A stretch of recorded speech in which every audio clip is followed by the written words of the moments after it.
नमस्कार। स्वागत है आपका सीएस एकेडमी पीसीएस में।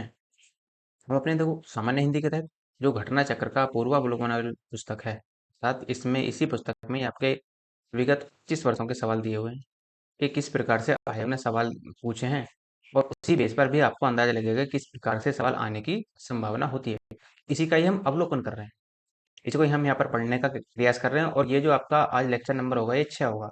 6 लेक्चर नंबर अर्थात ये अनेक शब्दों के लिए एक शब्द के रूप में जो है, ये आपका लेक्चर नंबर 6 होगा। इसके लिए होगा क्योंकि पर्यायवाची के लिए, विलोम शब्द के लिए और तत्सम तथा तद्भव के लिए मैंने ऑलरेडी लेक्चर अपलोड कर दिए हैं। इसमें भी आपके 6 किसी में 6 बने लेक्चर, किसी में 5 तो किसी में 4, इस तरीके से लेक्चर में। तो आज आपका ये अनेक शब्दों को लेकर जो एक शब्द बनते हैं उसके लिए लेक्चर नंबर 6 होगा, और ये आपका अंतिम लेक्चर होगा इसका। उसके बाद में हम विशेषण को पढ़ेंगे। अब देखो ये जो पूरा आपका वीडियो है, ये आपका यूपी पीएससी को डेडिकेटेड है पूरी तरीके से, जिसमें आपके आरओ, एआरओ और एपीएस दोनों के ही एग्जाम इसमें समाहित किए गए हैं। और सबसे ज्यादा आपके आरओ और एआरओ के देखने को यहाँ पर मिलेंगे। हालांकि हिंदी दोनों में पूछी जाती है, तो आपको दोनों के लिए ही बेनिफिट देगा। कि आप जानते हैं कि एपीएस के एग्जाम हर साल या दूसरे साल नहीं होते। पहले यदि आप पिछली देखें तो पिछली जो 2013 में हुई थी, 2013 में फार्म आए थे, और अब 2023 में इसके फार्म आए। तो अब आप अंदाजा लगा लो कि 10 साल बाद इसके फार्म आ रहे हैं। तो हम सबसे पहले फोकस रखेंगे आरओ एआर पर और एपीएस पर। तो हम आगे स्टार्ट करेंगे क्वेश्चन नंबर अपना 251 से। तो जो स्त्री कविता रचती है, जो स्त्री कविता रचती है उसे कवियत्री कहा जाता है। अर्थात यहाँ पर आप देखेंगे बी आंसर लगेगा कि जो स्त्री कविता रचती है उसे एक तरीके से क्या कहेंगे, कवियत्री कहते हैं। नेक्स्ट, नेक्स्ट है आपका, देखो जो स्त्री कविता रचती है उसे कवित्री कहते हैं। जो पुरुष कविता रचता है उसे कवि कहते हैं। तथा जो तत्काल कविता कर डालता है उसे आंसू कवि कहते हैं। और जो स्त्री किसी विषय पर लिखती हो उसे लेखिका कहते हैं। नेक्स्ट,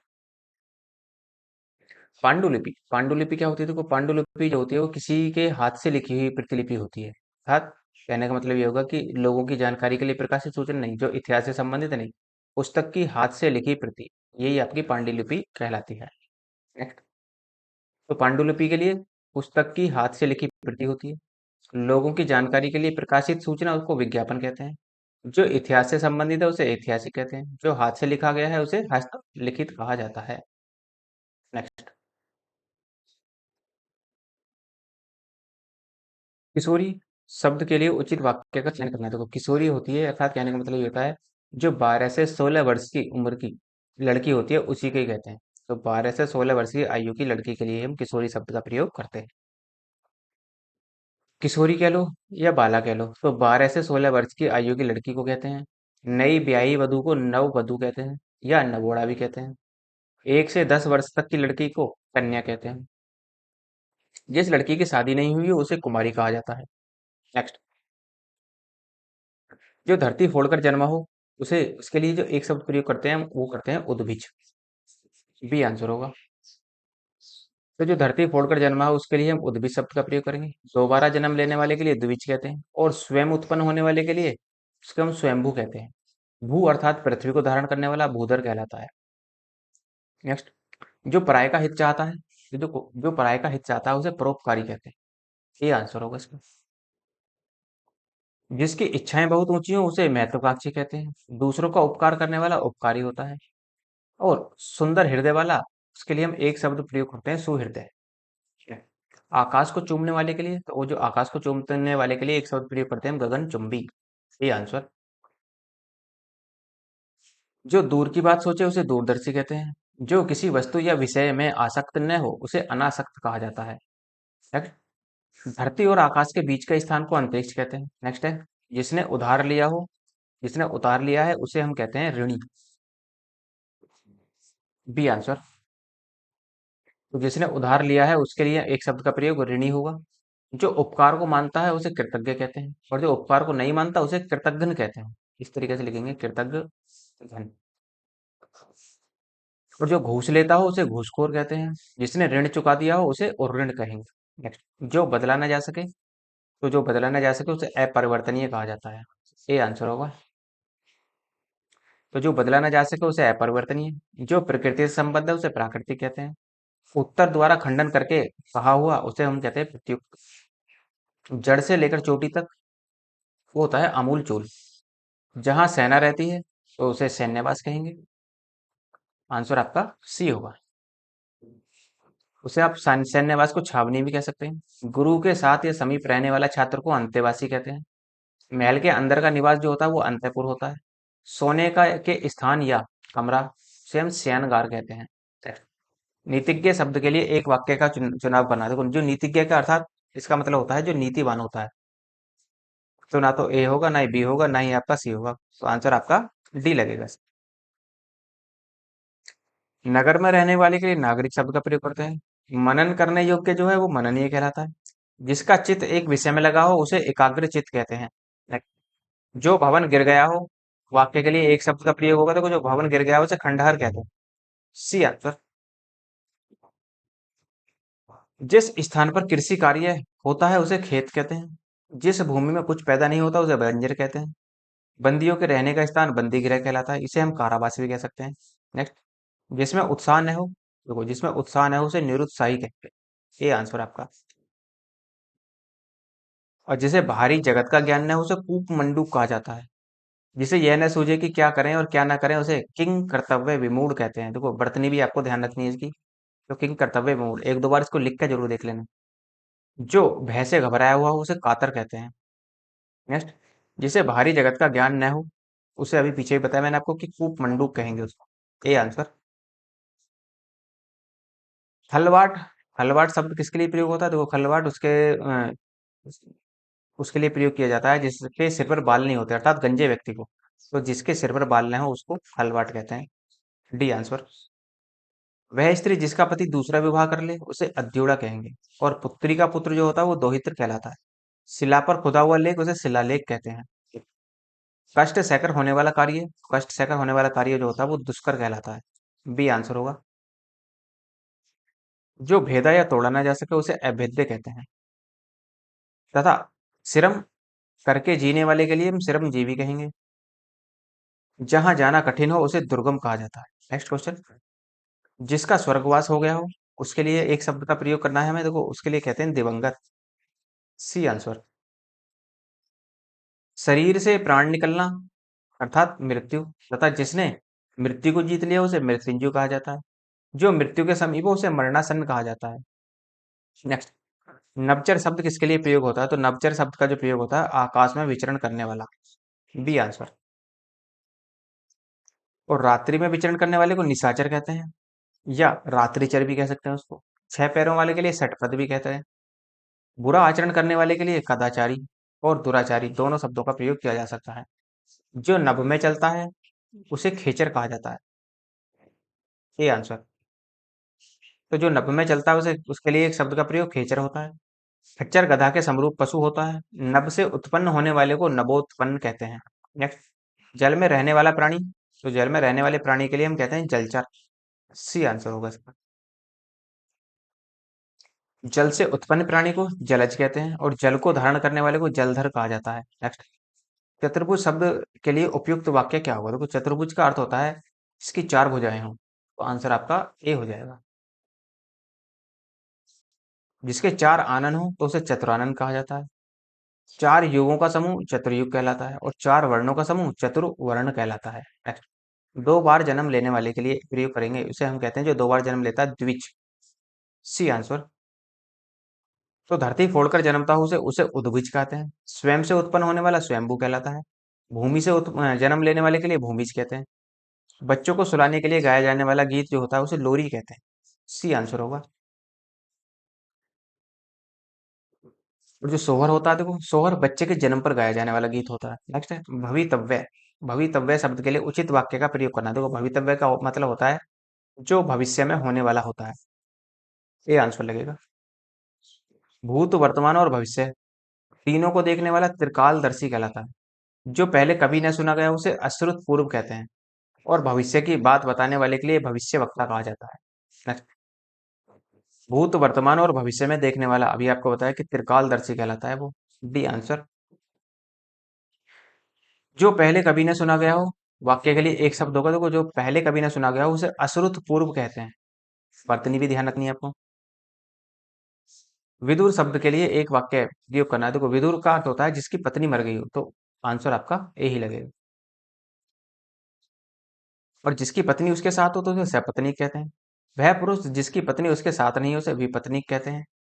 और वह स्त्री जिसका पति परदेश गया हो उसे आगत पतिका कहते हैं। नेक्स्ट, मरणासन अवस्था वाला के लिए एक शब्द का प्रयोग होगा। जो मरणासन अवस्था वाले के लिए प्रयोग करते हैं वो कहते हैं मुमूर्षु।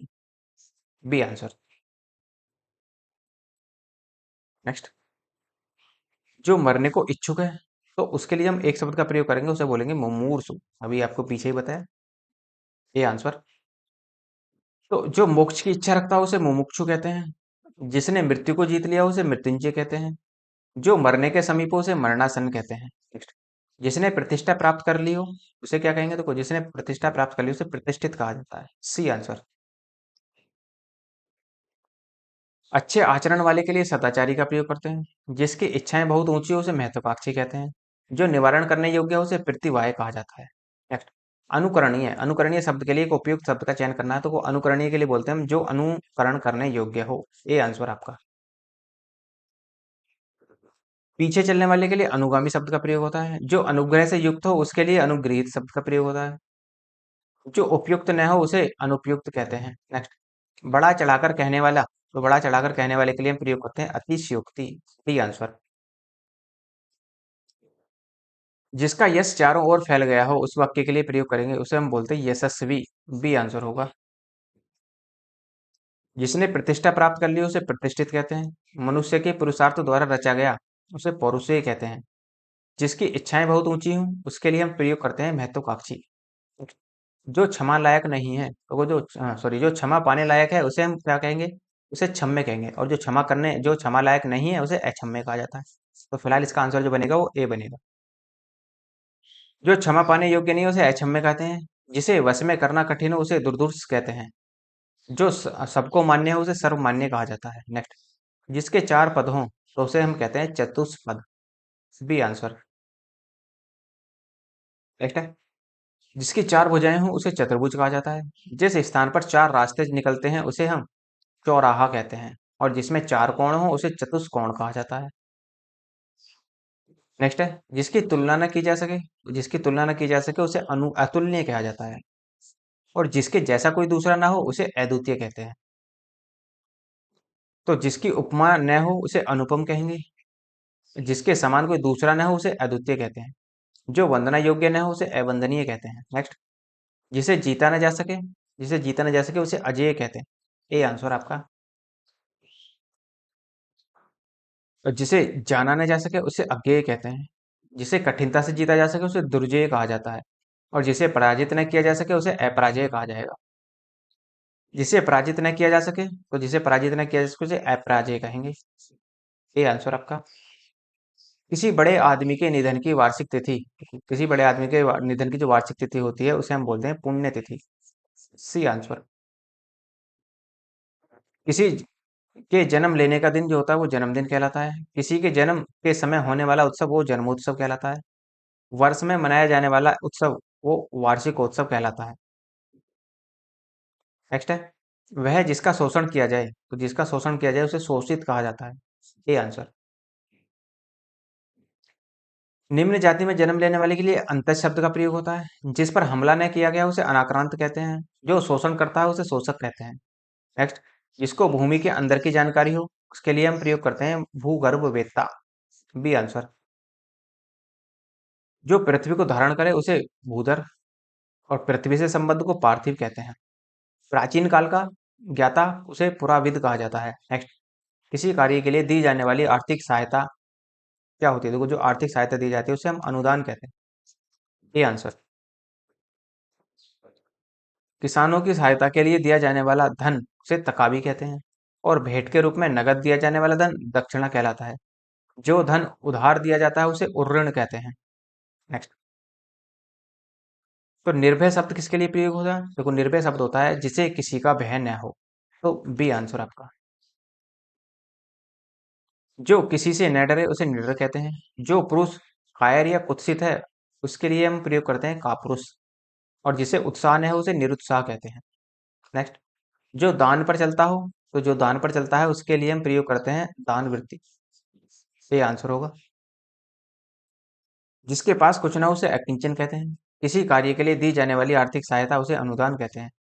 ईश्वर के सहारे अनिश्चित आय वाले को आकाश वृत्ति कहते हैं। नेक्स्ट है, दिए गए शब्दों में निम्न में से जो अवैध संतान हो उसके लिए एक शब्द का प्रयोग करना है। देखो अवैध अवैध संतान के लिए प्रयोग करते हैं हम जारस, जो जारज का प्रयोग करेंगे। ये बी आंसर होगा इसका।